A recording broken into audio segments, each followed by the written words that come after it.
I'm State Senator Bruce Tarr, the Assistant Minority Leader of the Massachusetts State Senate, welcoming you to this edition of Across the Aisle. I'm here with a very special guest tonight and also with my colleague, State Senator Steve Baddour. And Steve, why don't you introduce yourself tonight as well? Thank you, Bruce. It's great to be here again for Across the Aisle. My name is Steve Baddour. I'm the State Senator from Methuen all the way up to Newburyport, and I'm the Chair of the Joint Committee on Transportation. So it's wonderful to be back, and we do have a wonderful guest for this month's show. And Steve, I know that we've gotten to know our guest a little bit, and he's a very interesting individual. He's Captain Glenn Cardozo from the United States Army. I know you had a chance to learn a little bit, and maybe you could walk through his career with us just for the first few minutes of the show. Be happy to do that. Captain, thank you again for your service to our country. We very much appreciate all the sacrifice and what you do day in and day out to keep us safe. So just on behalf of, I know the people that both Bruce and I represent, just a big thank you, and we appreciate it very much. Tell us a little bit about your background in the Army. I understand you did a tour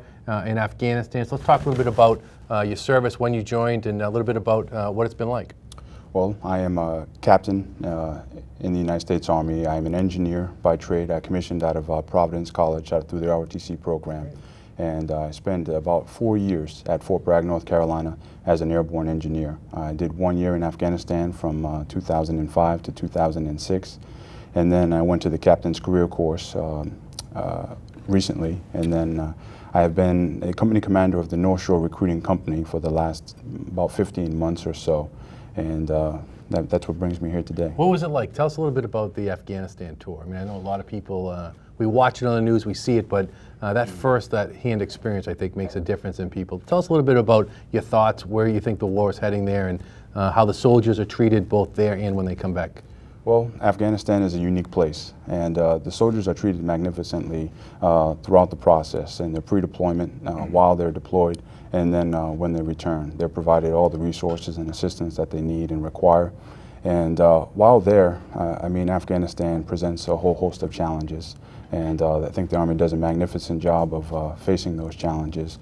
And you know, there are a lot of people that get paid a lot more money than me and that are a lot smarter than I am to you know, plan the strategies to combat the difficulties that we face there. Captain, could you tell us a little bit about the living conditions when you were in Afghanistan? Obviously, you probably were not on a base. Were you forward deployed? What were the conditions like while you were deployed in Afghanistan? They varied greatly depending on the mission that you had. Some of the conditions were, I mean, absolutely amazing. You're far better than you would ever imagine. You have all the amenities that you could think of, you know, everything from hot shower to bed to excellent dining facilities and such. And then there was times where, you know, mission base required, you could be, you know, conducting a patrol and just kind of have to spend the night out and just kind of pull your own security. Outside of that, I think that they just vary depending mission on mission, and, you know, our soldiers are definitely very well taken care of there.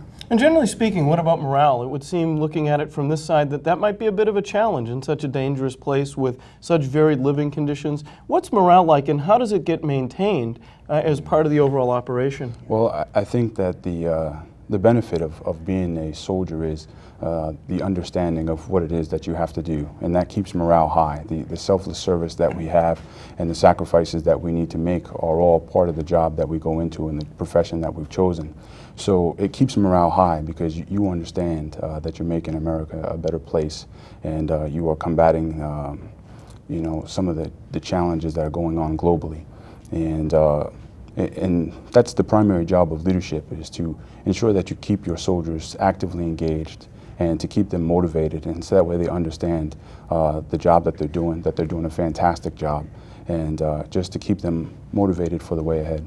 Captain, one of the things that we see and try to support quite a bit are operations in our communities to be able to send supplies to our folks that are deployed overseas, and to be able to boost morale that way. And sometimes folks will ask Steve and I, do you think they know how much support there is back stateside? Do they really know about what we're doing? Can you tell us a little bit about what that means to someone who's wearing the uniform of our country and defending our liberties abroad, when they get a package or when they hear about that support? First of all, are folks aware of how much support there is in our communities, and what does it mean to you and to your colleagues in the military service? There are there are some disconnects that go on. However, the packages that you do receive while deployed are greatly appreciated. To receive a book that combats some of the boredom that you face in between missions, I think is one of the greatest things. The personal hygiene gift packages. One of the best things that I received was I received letters from a third grade class, and with like a little drawing on it that said, "Thank you, soldier, for all you do and keeping me and my family safe." That's great. And that's something that I still have to this day. So those are things that you never forget. Those are things that you hold on to, and that type of support goes a long way. Something that, you know, even though I deployed ending in '06, I still have that 4 years later. So That's fantastic. And I think that's important for folks who are watching us to understand that what they do does make a difference to patriots like you who defend our And how liberties. important it is. I mean, you think we take it for granted. Day in and day out, we go about our normal routines. But the fact that a letter from a classroom, a gift package, it makes a difference. And I think we need to do more of that in our communities. I know in the communities that I represent, there's always events taking place where we honor the service, we honor those who've served before you as well. But again, when you're there and you're in the thick of it, it's great to know that those packages make a difference. So that's great. yeah, there's a lot of support, especially in Massachusetts, of a lot of different organizations that do a lot of great work in sending packages overseas. So Massachusetts in itself has a great foundation for support for our soldiers that are currently deployed. And now that you're back, talk to us a little bit. I know you're the North Shore Company Commander. Tell us a little bit about what that means, what job responsibilities you have as the commander. Well, the North Shore Recruiting Company obviously conducts the recruiting mission for the United States Army.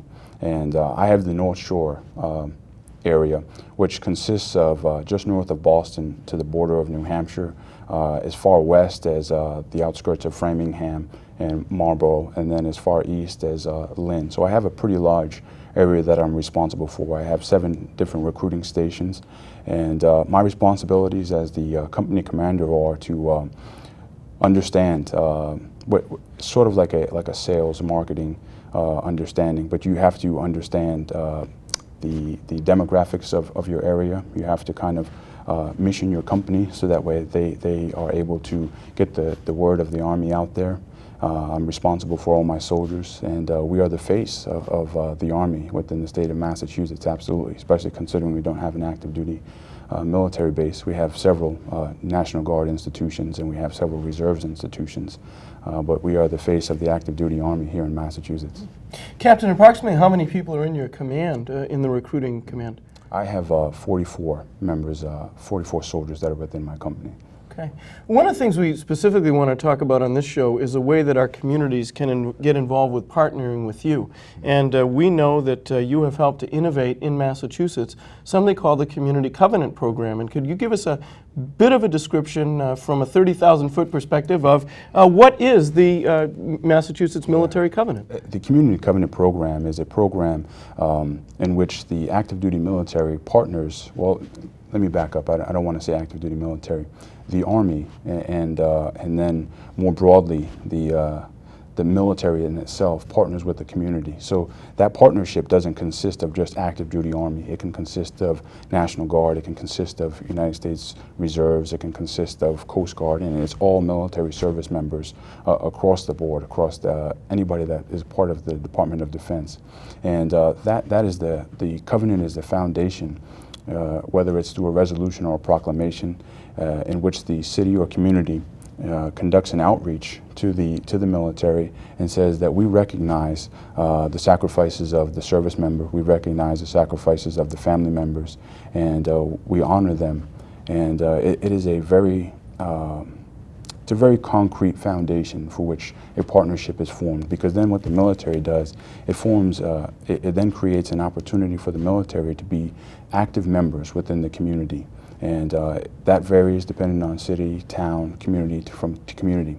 And what organizations are active, what organizations need some help. And then the military forms partnerships with those organizations and with that community, and it is a healthy partnership. What kind of activities would the partnership be involved with in terms of your role in a community? Give us some examples of things that you've done, things that you want to do, Absolutely. Well, our biggest initiative now is to create a New England Advisory Council, which is staged right now currently in Boston. And that advisory council is an opportunity for members of the community across the spectrum. They can be business leaders, they can be members of schools, they can be local political leaders and such. And what they do is they come out and they're part of a board that meets about once a quarter, which is once every 3 months. And then they kind of advise the military on avenues in which the military can maneuver within the local community, or the greater sense, the Commonwealth of Massachusetts, and then greater upon that is New England. And that initiative is currently underway. I know on September 30th we're going to be having we're going to be conducting our initiation of that board, and Major General Campbell will be there to present to the board and tell them, you know, kind of the way ahead for the military within New England and the Commonwealth of Massachusetts. Some of the other initiatives that we are currently pursuing are our community covenants with local cities and towns, and we're also partnering with local organizations in which we try to raise awareness for all sorts of things, whether it's a DARE program or whether it's a program for youth activities. There's other programs for wounded veterans. There's programs for adult education and a whole host of things. We have individuals that have lectured in schools, everything from elementary all the way up to colleges, community colleges, Job Corps. And we also have partnered with organizations that send care packages overseas to our deployed soldiers. We are currently going to be working in your area, Senator, on October 9th to promote a fundraiser to raise money for the Red Cross at Walter Reed. We're looking to raise about $10,000 to donate to those individuals that are currently there due to injuries that they have suffered, and to support their family and in their long-term care. And where's that event going to be held? Let's talk a little bit about that, because I think that's important. And I know Bruce and I are going to do our best to be there, and we will be supportive. So we want to encourage people to get involved in that fundraiser. So how would they do Absolutely. Well, the event is going to be on the 9th of October, and it's going to be at 31 Green Street. And it's an event from 9 a.m. to 3 p.m. for children and families. They can come out and they can climb on military equipment, whether it's trucks. They can jump on a Coast Bruce, Guard you boat. can't climb any equipment. Yeah. Senator Baddour has already signed up for that part of the That's program, right. Captain. As a matter of fact, he's going to be one of our members that's going to be painting faces of children and That's right. with the camo. So it's going to be an excellent opportunity. I'll be there. I'm Yeah. the 7-year-old, so I'm pretty good at it. That's right. And so, and then following 3 o'clock, we're going to kind of close down shop for the family portion. At 5 to 6, we're going to have a cocktail hour for adults, and then at 6 o'clock, we're going to have a dinner. And during that dinner, we're going to have a silent auction, and then followed by a live auction, and then some dancing. We're going to have a band called, I can't remember the name of the band, to be honest with you. But there's going to be an opportunity for all ages to come out and to support our injured soldiers. And if somebody wants to make a donation, if somebody wants to sort of donate a silent auction item, or just a donation period, how would they do that? Well, they can go on to our website and check it out. As a matter of fact, I'll have to get the website name. But what you have to do is you can go in and send a check to, it's called the Bethany Masonic Lodge. And you send a check to the Bethany Masonic Lodge at 31 Green Street in support of our wounded warriors, or the Red Cross at Walter Reed, however you want to phrase it in the memorandum section of your check. Mm-hmm. And you can either mail it that way. There's also a website on Brain Shock that gives you a whole presentation through PowerPoint, and you can check that out as well. I think you can just Google it and you'll be able to find it. What we can do is, before the show airs, we'll get the web page, and then the graphic up, and we'll link it to both our Facebook pages to get people involved. That would be fantastic. That'll help us out. I think Senator Baddour would be happy to do face painting, and I'd be happy to help with the auction. Once in a while I do some auctioning. Oh, and fantastic. would be happy to help you. Well, to keep up with these guys, I have to be a fast talker, so once in a while I use those skills. He's not a faster talker than Bruce Tarr, I'll tell you that right now.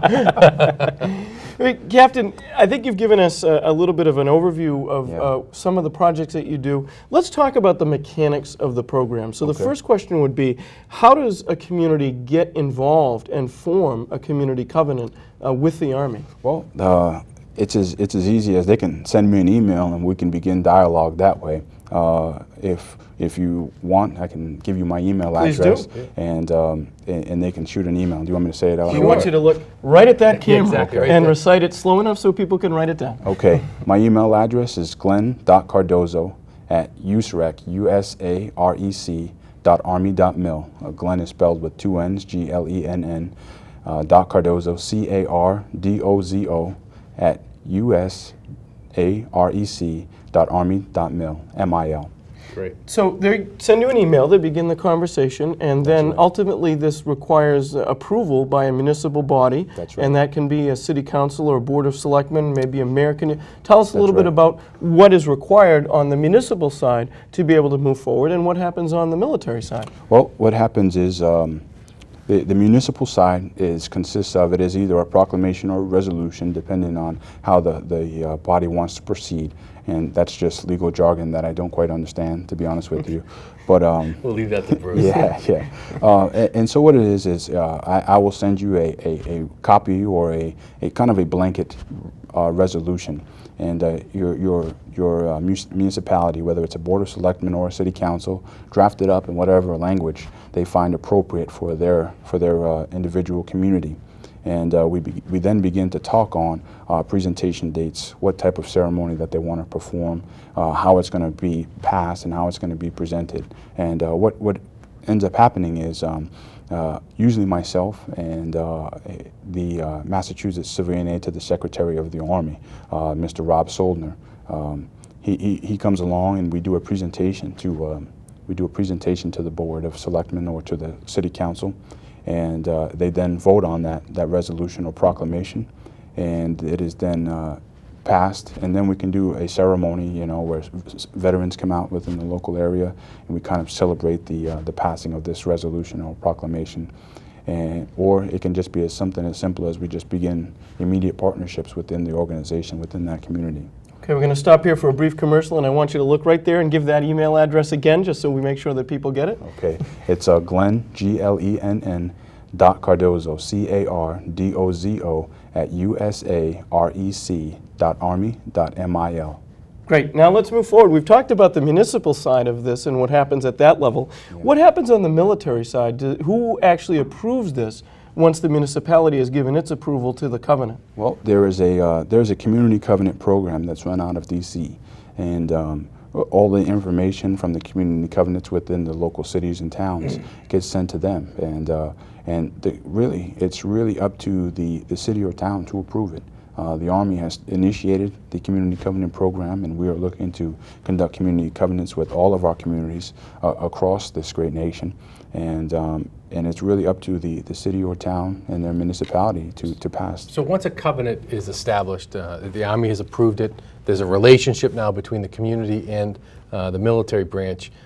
Tell me a little bit about what specifically can happen. Like what are some of the activities that take place? What role do citizens play? What role do the community activists play? What actually is the end result? What do you want to accomplish as a result of the relationship? Well, the end state that I would imagine that we are looking to achieve is a true partnership with our communities, and what that consists of is that the service member is a visible leader within the community, and they are presenting all of the Army's values from leadership, duty, respect, selfless service, honor, integrity, and personal courage. And they put that on stage every day, and they are active members of their community.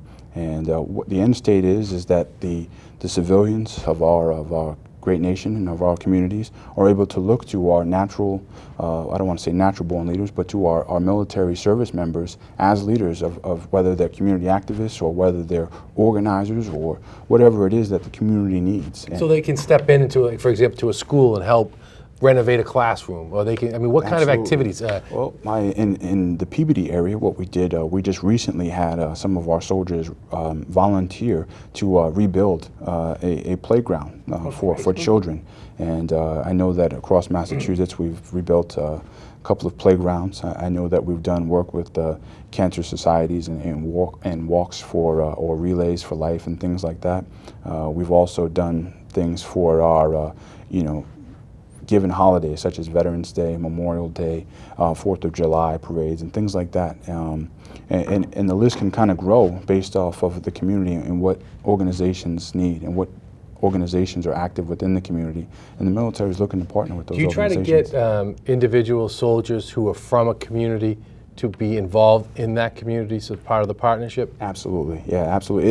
It really engenders trust. It really builds a strong partnership if a member of a community from that community is part of the military and is also active in that community. I mean, it just makes the community that much stronger. Let's talk a minute about the number of projects that you can do, because we don't want people to have the impression that you come in, execute this partnership, do a project, and then it dissolves. So talk to us, about are there any limits on the number of projects that you can do? Is this an ongoing relationship, or is it centered around a particular item that is an action item? No, as a matter of fact, the partnerships are directly linked into our advisory board, and the members that are part of our advisory board deliberate on activities and events and initiatives and endeavors that are going on across the Commonwealth and across New England. And that board then votes on the best way to conduct that partnership for those events. And so they are consistently ongoing. And the board has, so our civilian side has a direct say in the events that are going on and how the military should then partner with those events and partner with those communities. How many communities right now have entered into a partnership?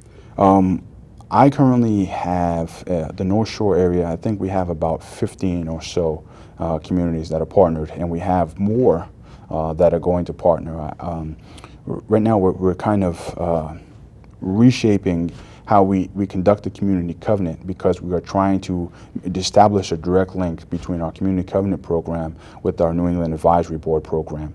And what that's going to do is then those covenants then get directly tied into our New England Advisory Board, and then, as we said, that kind of builds upon itself. Well, I have 7 communities that I represent, and I'm going to be sending a letter out, or I'll be calling each of the elected leaders in each of those communities to encourage them, because I just think it's a great opportunity, in some cases a missed opportunity, where you can really build that partnership. You build upon sort of the faith and the respect that we have for the military. So I just think it's a wonderful opportunity. Absolutely. It really is a great opportunity, and what community doesn't need help with a special project in the community? Right. It's a wonderful chance for folks to get together and work with our folks in uniform in a way that they don't often get a chance to, so it's fantastic. Yeah, especially for young kids. I mean, I love the fact when I see someone wearing the uniform, I make sure I say thank you. My kids, I encourage them to say thank you. And it's just the fact that it builds that trust and that relationship, and it's just ultimately the respect that by putting on that uniform you've earned.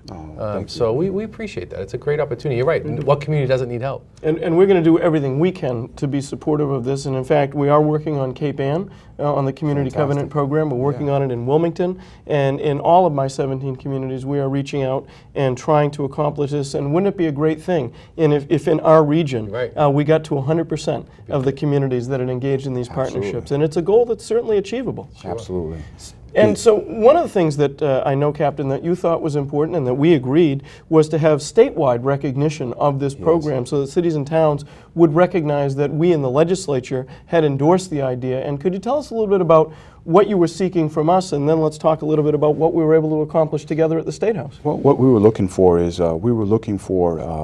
recognition from the Commonwealth of Massachusetts on the Community Covenant program. And we were going community to community looking for a partnership, but it's kind of a little bit backwards, because what you want to do is you want to establish that partnership with the Commonwealth of Massachusetts and say that the Commonwealth supports the military. I mean, there's so many National Guard members, there's so many United States Army Reserves, we have so many Coast Guard stations, and so the Commonwealth of Massachusetts supports our service members.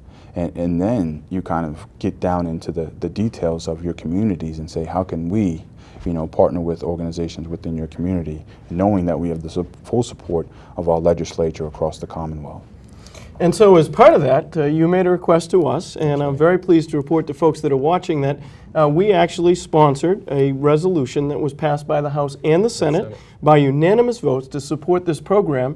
And then, quite frankly, Captain, you surprised us because you came to the State House and we had a tremendous celebration of this. And maybe you could talk to us a little bit about what it was like to participate in that, and some of the folks that actually came from as far away as the Pentagon to participate in that ceremony. Well, it was huge for the Army to build a partnership with the Commonwealth of Massachusetts, and much appreciated to both the House and the Senate for all of their endeavors and everything that they've done and their support.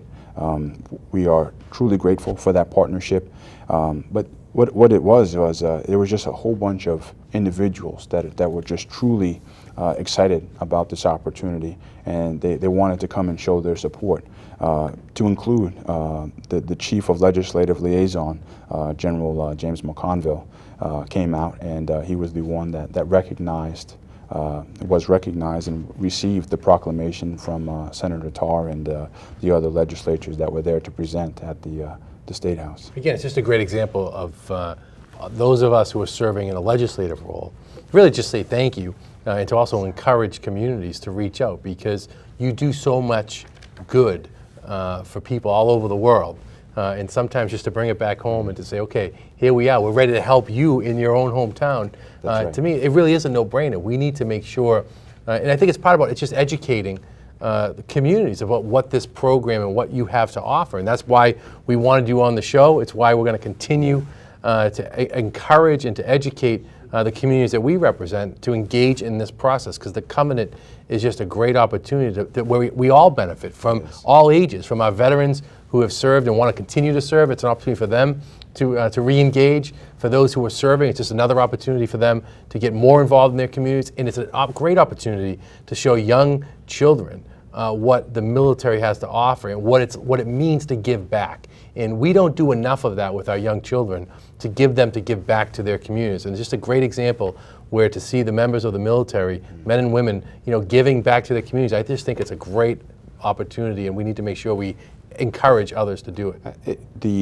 The true benefit of it is that the community gets to see that your service members, men and women, are human beings, Right. and active members of your community, and they go shopping where you go shopping, and they have to pay taxes, to dismiss that myth that they don't pay taxes, and they also are a part of your community in so many ways. They go to your public school, their children go to their public school systems, and so it's an opportunity to put a face with uniform, whatever uniform it is that they wear, and to build that interaction to show that it is really a strong, healthy Right, and it's also community. important for the families of soldiers. When the soldier goes off to a foreign land, it's the families that are still fighting back home in terms of raising their children, making ends meet. So the more the families are engaged in the community, the more the community can help those families of soldiers, that are left behind. So I just think it's a win-win for everyone. So right. it's it's just a great opportunity. I keep saying it, but There's no doubt about it. It's just, No doubt about it. We just need to do more. We have a couple of minutes left in the show, and I wanted to ask a couple of last questions. One is, what about other branches of the military? We've touched on them a little bit. Steve has There is no other branch of the military to this guy. We've had this conversation. Steve has a Coast Guard base in his district. I also have a Coast Guard station in my district, and I know they're very engaged in the community as well. So what about other branches? We do have to acknowledge they exist. What about other branches I than joke the that Army? my father's a Navy veteran and my father was a Marine, so we got to be careful. They'll be watching the show as well. I just want you to know there's really, it's not just the Army, it's nothing outside of the engineers exists to me. But, It's like there's no house, there's always a Senate. well, we are all working together. I was just at the Coast Guard station up in Newburyport.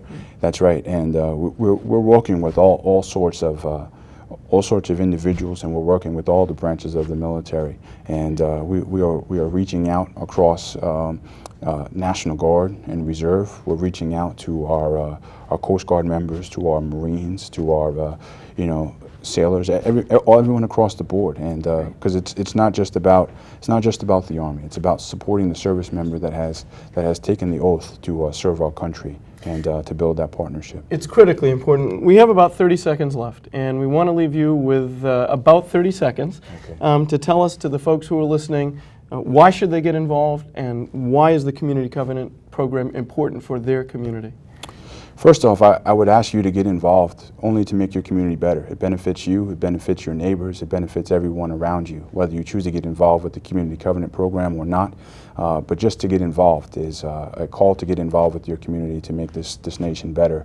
And then secondly, to get involved with the Community Covenant program to help our service members become active members of our community and to build that relationship with them. And that's really what we're looking to do. Very well said. Couldn't have said it better. Have a last round of contact information, Captain. If you can give us your email address once again and a telephone number. Yes, it's Glenn, Glenn, .Cardozo, CARDOZO, at usarec.army.mil, 781-330-1959. Great. Senator Captain, Baddour? thank you so much for your service. Thanks for the great job you do, and we look forward to getting more communities involved. Captain, it's an honor to have you on the Thank you, show, and it's an Senator. I honor to appreciate work it. with you, and we very much appreciate your service. Thank you, Senator. Senator Baddour, tell the folks at home how to reach you. 617-722-1604 is the best way. And I'm at 617-722-1600. My email address is bruce.tarr@state.ma.us. And my fax number is 617-722-1310. We hope you've enjoyed this conversation with us tonight about the Community Covenant program and how your community and you can partner with the wonderful men and women who serve our great nation. We hope you'll come back again to watch us next time. Thanks for being part of Across the Aisle.